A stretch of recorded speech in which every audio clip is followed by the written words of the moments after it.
Saudi আরব ও ইরানের মতো আরেকটি গুরুত্বপূর্ণ দেশ তুরস্ক, যা পশ্চিমা সামরিক জোট ন্যাটোর একমাত্র মুসলিম দেশ। তুরস্কের সেনাবাহিনী ন্যাটো জোটের মধ্যে দ্বিতীয় বৃহত্তম। এছাড়াও দেশটির বিপুল পরিমাণ অস্ত্র ভাণ্ডারের পাশাপাশি রয়েছে শক্তিশালী ড্রোন। এর মাধ্যমে সামরিক শক্তিতে দিনকে দিন অপ্রতিরোধ হয়ে উঠছে এরদোয়ানের দেশটি। প্রশ্ন হচ্ছে, সামরিক দিক থেকে তুরস্ক এত শক্তিশালী হলো কিভাবে?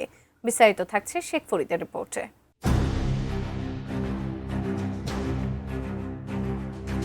তুরস্ক এখন শুধু নেটোর বড় সামরিক শক্তি নয়, মধ্যপ্রাচ্য ও আশপাশের অঞ্চলেও নিজেদের সামরিক প্রভাব বাড়াচ্ছে। দেশটির হাতে বিপুল সংখ্যক সেনা, ট্যাঙ্ক, যুদ্ধবিমান, যুদ্ধজাহাজ ও ড্রোন রয়েছে।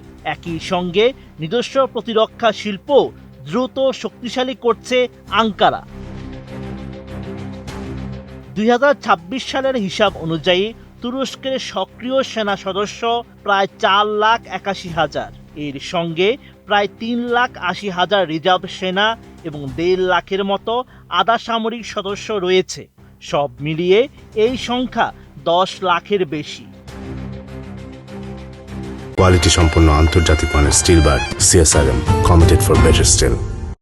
স্থল বাহিনী তুরস্কের সামরিক শক্তির অন্যতম প্রধান ভিত্তি। দেশটির কাছে প্রায় 2,284টি ট্যাঙ্ক এবং প্রায় 98,000 বিভিন্ন ধরনের সামরিক যান রয়েছে। পাশাপাশি রয়েছে 1,000-এর বেশি স্বচালিত কামান, 635টি টানা কামান এবং 237টি রকেট লঞ্চার।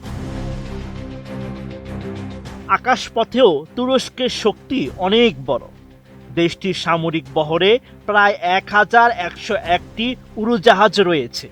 এর মধ্যে 201টি যুদ্ধ বিমান, 84টি পরিবহন বিমান, 301টি প্রশিক্ষণ বিমান এবং 509টি হেলিকপ্টার রয়েছে। তুরস্কের যুদ্ধ বিমান বহরের মূল শক্তি এখনও F-16। পাশাপাশি নিজেদের তৈরি কান যুদ্ধ বিমানও উন্নয়ন করছে দেশটি। তবে তুরস্কের সামরিক শক্তির সবচেয়ে আলোচিত দিকগুলোর একটি হলো ড্রোন। দেশটির বাইকার কোম্পানির তৈরি বাইরাক্তার TB2 বিশ্বের পরিচিত সামরিক ড্রোনগুলোর একটি হয়ে উঠেছে। তুরস্ক এখন বিভিন্ন দেশে এসব ড্রোন রপ্তানিও করছে। 2025 সালে দেশটির প্রতিরক্ষা রপ্তানি প্রায় $10 বিলিয়ন পৌঁছায়, যা 2021 সালের তুলনায় প্রায় 3 গুণ। নৌবাহিনীতেও তুরস্কের বড় উপস্থিতি রয়েছে। দেশটির নৌবহরে প্রায় 192টি জাহাজ রয়েছে। এর মধ্যে 17টি ফ্রিগেট, 9টি করভেট এবং 14টি সাবমেরিন। কৃষ্ণ সাগর, এজিয়ান সাগর এবং ভূমধ্য সাগরে তুরস্কের নৌবাহিনী সক্রিয়। বসফরাস ও দারদানেলিস প্রণালীর নিয়ন্ত্রণও দেশটির কৌশলগত গুরুত্ব বাড়িয়েছে। তুরস্ক এখন নিজের অস্ত্র নিজেই তৈরির দিকে এগোচ্ছে। দেশটির প্রতিরক্ষা খাতে বর্তমানে 4,500টির বেশি কোম্পানি কাজ করছে এবং প্রতিরক্ষা প্রকল্পের সংখ্যা 1,400 ছাড়িয়েছে।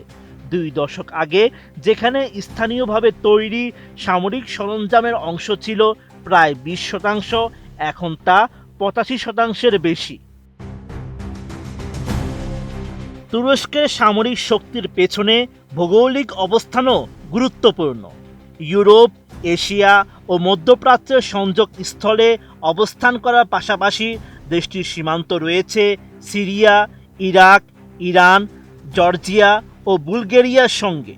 ফলে মধ্যপ্রাচ্য, ককেশাস, বলকান ও পূর্ব ভূমধ্যসাগরীয় অঞ্চলে তুরস্কের সামরিক ও কৌশলগত প্রভাব রয়েছে। এর সঙ্গে যুক্ত হয়েছে দীর্ঘ সামরিক অভিজ্ঞতা। তুরস্ক বহু বছর ধরে কুর্দিস্তান ওয়ার্কার্স পার্টির বিরুদ্ধে অভিযান চালিয়েছে এবং সিরিয়া ও ইরাকের উত্তরাঞ্চলেও সামরিক অভিযান পরিচালনা করেছে।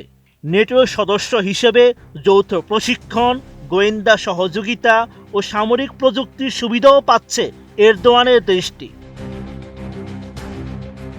তবে শুধু ট্যাঙ্ক, বিমান বা যুদ্ধজাহাজের সংখ্যা দিয়ে কোনো দেশের সামরিক শক্তি পুরোপুরি বোঝা যায় না। এসব অস্ত্রের কতগুলো কার্যকর, আধুনিক যুদ্ধে কতটা সক্ষম এবং বিভিন্ন বাহিনী কতটা সমন্বিতভাবে কাজ করতে পারে সেটিও গুরুত্বপূর্ণ বলে মনে করছেন সমরবিদরা। Sheikh Farid, ATN news.